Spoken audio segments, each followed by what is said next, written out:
Morning Show, everyone. As we get set to head into our third hour of our program today, it's leading us right into our second discussion of the day. But before we start, I want to ask my colleague Shafira here, do you play games? I did. Like video games? Like video, in the phone, on the phone, using app. Yeah, that counts. Dinner Dash, Candy Crush. So you like the more Do you simple... play? I used to before I had so many kids. Yeah. I just can't be on my phone Yeah, that much. yeah, But I yeah. do play console games, but I only have one in particular that I play, which is the basketball game. Okay. And so in season, I'll play that game. Oh, But yeah, now I yeah, barely have time for that anymore. But there's tons of games out there because it's not just on your phone, those mobile Yeah. games. There's console games, there's actual PC-based games as well. And you may have heard that there has recently been a game that went viral on social media. It's entitled When the Past Was Around. And as it turns out, it was developed by a friend of the program, Toge Productions. We've talked to them before. They have succeeded in making several successful games. So why don't we talk with them again and dig a little bit deeper about the gaming scene and their newest release. So without any further ado, let's say good morning to Toge Productions PR and Communications Manager, Johana Tanoto. Hello. Good morning, Johana. Thank you for joining us today. Thank you for having me. All right. So this is very interesting. After your runway success with Coffee Talk, a game that won many international awards at the end of January 2022. And now Toge Productions have yet again 2020, right? Yeah, that was that 2020? Okay, 2020. Yes, correct. And then Toge Production have yet again tasted success with When the Past Was Around. The game also became a viral game. It's been playing so many people, especially on social media. Please tell us more about the game. Yeah, so When the Past Was Around is a game that was created by Mojiken Studio, actually. Toge Productions is the publisher for the game. I see. It's a game that tells a story about love, breaking up, moving on, and learning from your past, what you can learn out of that from the whole situation. So the game was made by a couple in Mojiken Studio, by a wife and a husband. Okay. The wife was the art director and the husband was the game director. So the game designer, actually.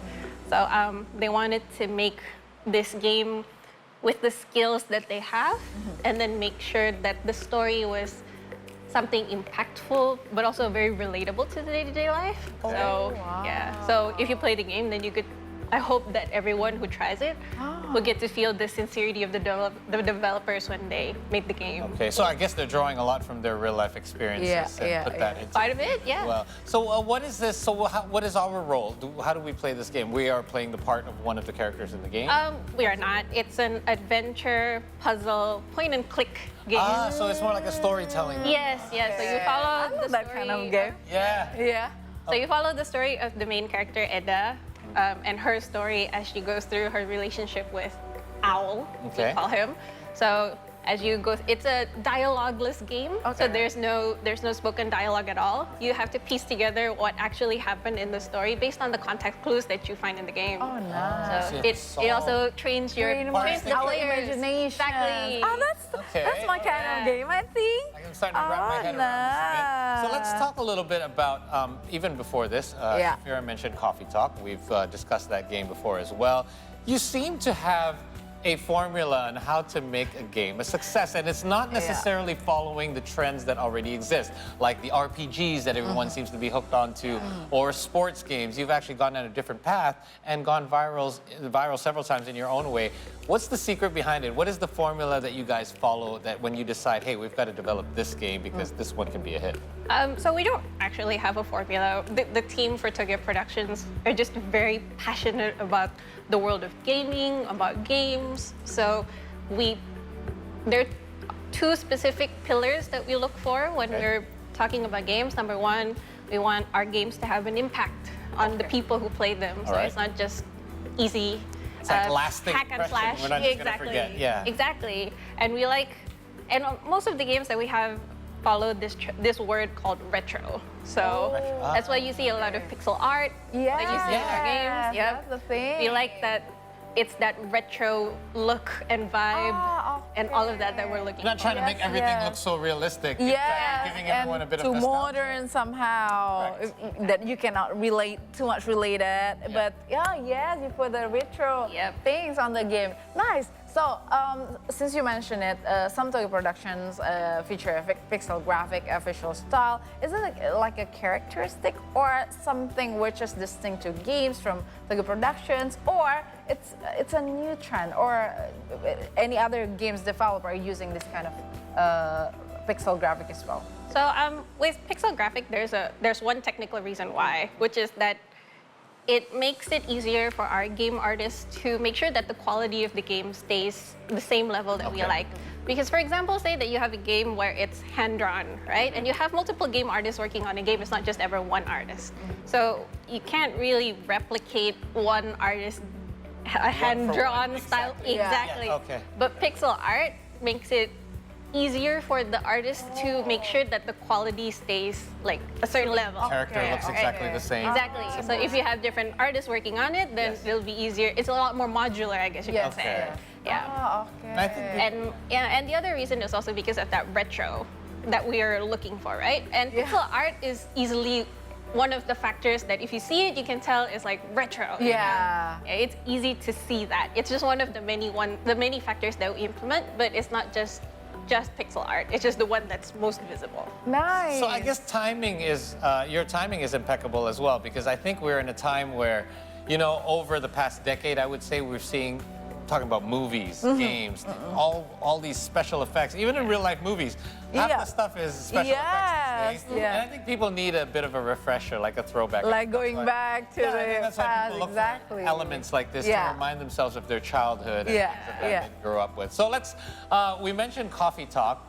Coffee Talk 2 is on the slate as well. So congratulations on that. Thank you very much. Obviously on the back of the success of the original Coffee Talk. So tell us a little bit about it. We have some images I believe we're either going to share or have been sharing that you guys can have a sneak peek at. So Coffee Talk, the original Coffee Talk, is a barista simulation game where the players play as the barista in this coffee shop where you get to listen to stories from the cast who are non-human, so they're not human, in this alternate Seattle. Right? So we have the game out in PC, in all consoles, and if anyone's ever interested in trying out the game itself, like it's already available on Steam or any consoles that you're looking forward to. Okay. And you can download a demo if this is the first time that you've ever heard of Coffee Talk, you know? So we have episode 2 coming out called Coffee Talk Episode 2, Hibiscus and Butterfly. Nice. So in the first Coffee Talk, we talked a lot about general life topics. This time for Coffee Talk 2, we're touching a very specific topic, which is social media. Because like, since the last couple of years, the pandemic has been really harsh on everybody, right? And it's hard to meet face to face. And one of the ways that we kept in contact was social media, right? So after all of that, since the pandemic is now hopefully nearing an endemic, so social media has definitely like, which is reached that giant uptick where people rely on it a lot, right? So we want to touch a little bit on that topic. It'll be in the episode 2. Wow, it's very interesting because everything that you explain about the game, it's all related to what's happening in our life. I think that's because it's keeping up to date, relevant. Now let's talk about the gaming trend itself. What game genre do you think is going to be popular next year and will be dominating in 2023? Or what kind of, you know, the game itself? So long time ago, before the pandemic started, we had lots of games where it's all made, where the games that really went viral or was trending was like games from mainstream genres or from like big companies, right? Like Sega or Square Enix or Nintendo, right? Since the pandemic, lots of players are going through games way faster than it used to be, right? People have more time. Exactly, right? They're stuck at home, they're quarantining, they have more alone time, so they're thirsty here for more games. So since the pandemic started, lots of games from smaller teams, like indie companies, they're really reaching a high because people are now looking for these alternative genres that you don't really get from like the mainstream games anymore, right? So that's a lot during the whole pandemic 3 years, right? So in 2022, you see like lots of indie games go viral instead of like the big AAA titles anymore.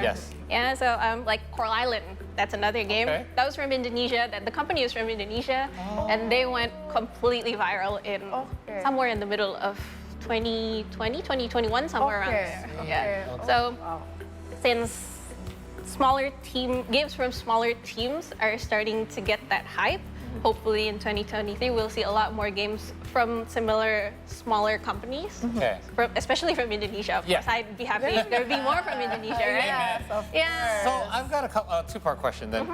Now that you did mention we are coming out of this pandemic, and we could feel it everywhere, I mean, going out in public and places like that. And if we are going out in public, is there a worry in the gaming industry that people will then be reverting less to playing games? Because there was an uptick during the pandemic, but once these people are out, will they continue to spend as much time playing games? Console, and secondly, I mean, your games are based on a PC-based game, so you're actually sitting down, or with Steam, I guess you can have a Steam Deck or mobile. Yeah. Is that something that's in consideration as well? If people are going to spend less time at home, maybe mobile is going to be the next shift back to mobile, because it did shift to mobile heavily for quite some time until the pandemic hit. Yeah. So I would say there's not too much worry, because the pandemic was also a time where people are trying out new things, right? True. So we get lots of people trying out games for the first time. Right. So there's probably quite a lot of people who rediscovered gaming. Or didn't game at all before. Yeah, and actually started, and now they're completely hooked, right? So if we're talking about the number of people playing, there might be a decrease, obviously, as people have to spend more time commuting back and forth to work, or all the general stuff that comes with back to day-to-day life. But I believe that there will be quite a lot of new players or rediscovering players that stuck around in the gaming scene. That's good. Good to hear. Also true about the Steam Deck, because Steam Deck really came out in the right time, because people now are starting to get into gaming. Now they're thinking about handhelds like the Nintendo Switch or the Steam Deck.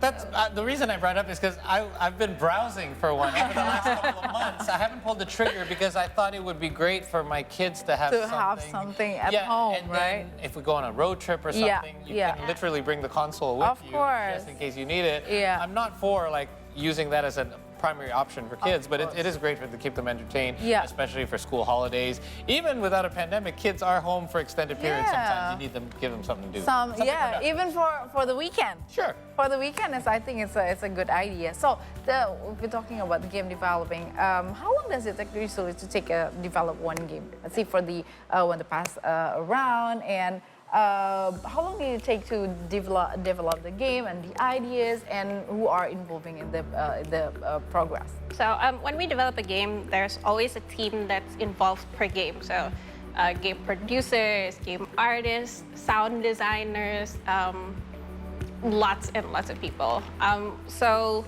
But there's never really any exact science on how long a game will develop, because it relies on a lot of circumstances and factors. So for some reference, Coffee Talk itself took about 2 years to develop from start to end. But our upcoming game, titled A Space for the Unbound, releasing later in 19 January, that one took about 8 years. Wow, 8 years. Yep. Well, due to what? It was that's quite. It can be a lot of other factors. That's why it's never really an exact science. It can be it can be lots of factors like budget or time constraints or certain situations that completely was just out of our expectations. Like the pandemic. Pandemic slowed a lot in game development, everything. Exactly. So in that sense, there's never really an exact science to it. But definitely there are also certain circumstances where it forces game developers to release the game as soon as they can. Like for example, game trends. You want to make sure you release a game when it's around the same time where the game is still, the genre is still trending, right? Otherwise, you're kind of missing out on the market that's looking for that genre. And that continues to change as well. We're trying to predict what's going to be big next year. Gamers are already trying to predict that. I'm about to ask her. Exactly. And if we knew that, then I'd be out there developing games too. So we have in front of us here, we have merchandise. And as we know, the gaming industry isn't just about creating, developing, and selling games, because people nowadays love to have merchandise of their favorite characters. Collect, so tell us what's in front of us here. Yeah, so the little plushes are plushes from Coffee Talk. Yes. Main character Freya, Nice. and our little astronaut man Neil. Aw. Yeah, and the middle is the physical limited edition for our game Rising Hell. So Okay. cute, by the way. He's got a little backpack. Yeah. So this is a bundle of people can actually buy it separately. The Rising Hell game, obviously, it's its own limited edition Ah, game that you okay. can buy separately. The plushes yeah, the cup comes off, so you can. Like a cup of coffee. Oh my God! Thank Yeah. you. Oh, it's hot. They're a limited edition collaboration Oops, ball. with You with dropped the cup. Makeshift, who produces the plushies. They're made in a limited amount, unfortunately. Wow. Yeah, if you see the tag right next to Oh, it, it says here. like out of how many? Yeah. 400. Yeah. There was only 428 made. Wow. 420. What less? Oh my God. Exactly. Wow, Yeah. that's adorable. Yeah. Very nice. So again, this is all part of the gaming industry, obviously, Yeah. because when you do create characters, You want to keep it something. Yeah, you want to have I a know, moment of course. games. Yeah. So, let's look at, obviously, you guys are looking all sorts of data and metrics. What indicators usually show you guys whether a game is successful in the market? Like, what are you guys looking for apart from the purchases and downloads? And what happens when, to the games that didn't quite meet its expectations, what do you do with that? Do you put it back on the shelf and then try to redevelop it? What's usually the strategy? Okay. So I'm So, interested in here. with with game development in general, when there's a game that isn't really commercially success, like there's always still lots of things that the developers can learn from what happened during the development process, right? So say like there were certain constraints that made it difficult for certain features to get put in, or maybe there were budget issues or something completely out of the expectations, like a pandemic. Oh my God, right?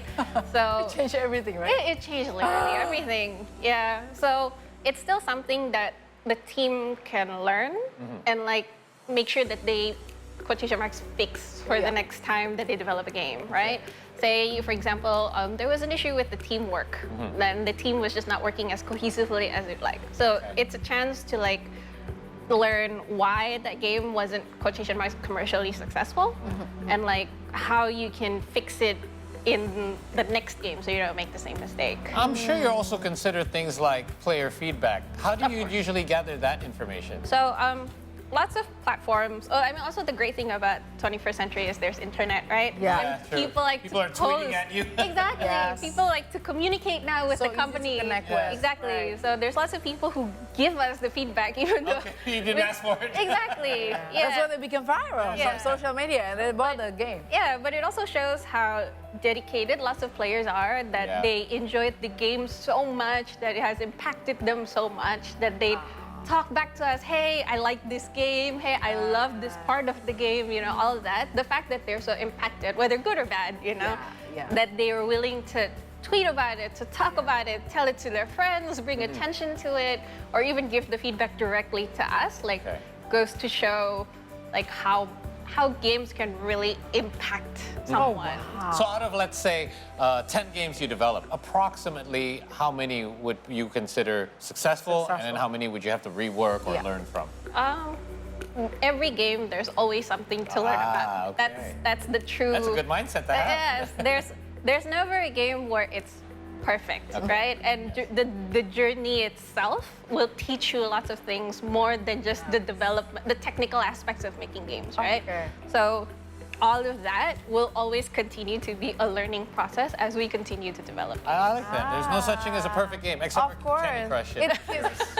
It keeps evolving, right? The game Yes. industry and the game itself, the player, Exactly. That's and why the there's demand, always of updates course. to the app as well. It's a Exactly. game, right? I'm about to ask a business perspective. Is game development is, it's promising in the business industry? So obviously the gaming scene itself is it's a creative industry, right? Yes. You're in a sense a slave to the Yeah. game trends, what the players want, right?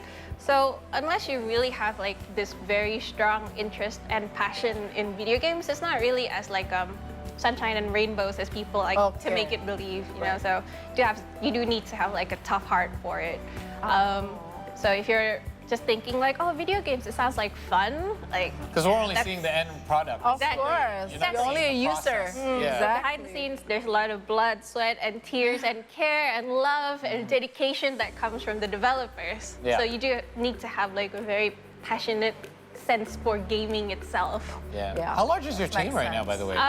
Since our acquisition of Tahu Games, we have about 30 plus people in our company. Wow, okay. Oh, it's grown since we grown. last spoke. Exactly, exactly. Okay, wow. So it is promising, at least for Toge. Yeah, at least. So since you've got a big year coming up, you mentioned that alongside Coffee Talk 2, which is slated for release when? I can't announce the date just yet, Oh, it's a unfortunately. There's upcoming games that will be releasing Yeah. very Yes. soon. Okay. Oh, But you said okay. you had another one in January. January, What's right. that titled again? A Space for the Unbound. Space for the Unbound. A little bit about it? Can you Yeah, tell us? I can definitely tell you Okay. a lot about the game. Yeah, so A Space for the Unbound is slated to be released in 19th of January, All right. 2023. It's a side-scrolling adventure RPG game Okay. that's set in Indonesia. Oh, wow. It's in Surabaya, Indonesia. Really? Exactly. Nice. It's made by the team, the Mojiken team, who made the game when the past was around as well. Oh, So the game talks a lot about mental health, a little bit of the supernatural in it, lots of cats in the game. Oh.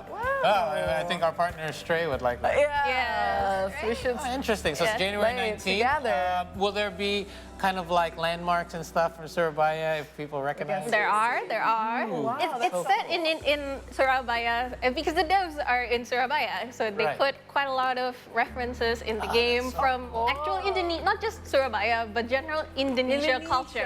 Really? Like That's so cool.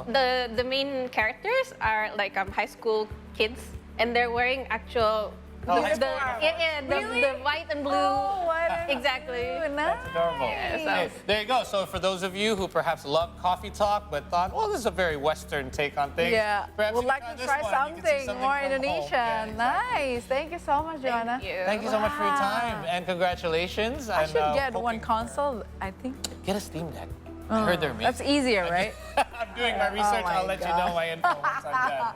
But again, thanks for You joining always me. do that. All the best for you in 2023. of We're course. looking forward to all of your new releases. Thank you Thank so you. much. Thanks for Thank dropping you. by. Come by anytime. All right, guys, it's time for us to take another short break. We've got more recaps from our earlier stories in case you joined us late. So don't worry, stick around on the C Morning Show. We've got more for you when we return.